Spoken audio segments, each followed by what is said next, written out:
First on 5, tonight Dauphin Island residents are trying to make sense of two devastating fires that sparked minutes apart from each other and left one man dead. The island barbecue joint caught fire just after midnight. These are pictures sent to us by viewers. You can see it was engulfed in flames, and as crews rushed to battle that blaze, another call came in, this time for a house fire on the opposite side of the island. That fire quickly spread. In all, 4 homes burned to the ground. The flames were so high, boaters near Fort Morgan could see them. Investigators are trying to figure out the cause, but right now the fire chief does not believe the two fires are related. News 5's Emily DeVoe was the first reporter on the scene. She joins us from Dauphin Island. This is all that's left of the 4 houses on Sandpiper Lane. This was the worst fire the island has seen in 5 years, and it will take this community a long time to recover from last night's terrifying events.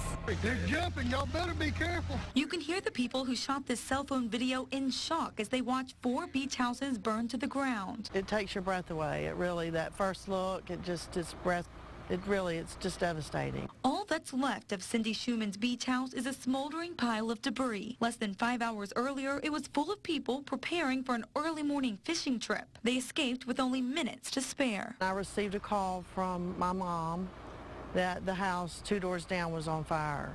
And in the space of about 15 minutes, all 4 of those houses were gone. For hours, volunteer firefighters fought to keep the blaze under control, grateful that on this night there wasn't a breeze to spread it even further.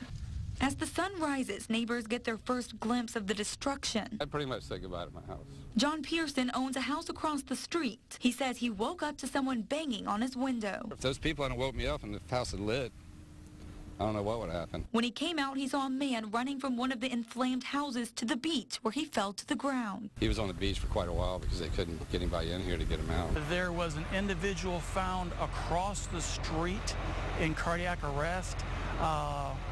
Care was provided for him, but he succumbed to whatever illness or injuries he had. That hit me hard. Because I could just see him sitting down there from the deck. While the battle ensued to get the flames under control, crews were also working another fire at the same time on the other side of the island. It was the Dauphin Island barbecue joint. The call came in just minutes before the house fire, and before long, it too deteriorated into a pile of debris. And I said, this can't be on fire. Rudy Skinner used to eat here probably 3 times a week. He says nearly everyone recognizes the place by the iconic pink pig sign that's the only thing still standing. We're gonna miss it. But hopefully not for long. The owners say they're already thinking of ways to rebuild, because if any island knows how to overcome adversity, it's this one. Of course, it's still too early to tell what sparked both fires that happened just minutes apart from each other. Now, anytime something unusual like that happens, the fire chief says they can't rule out arson as a possibility, but they're still investigating all other options before determining a cause.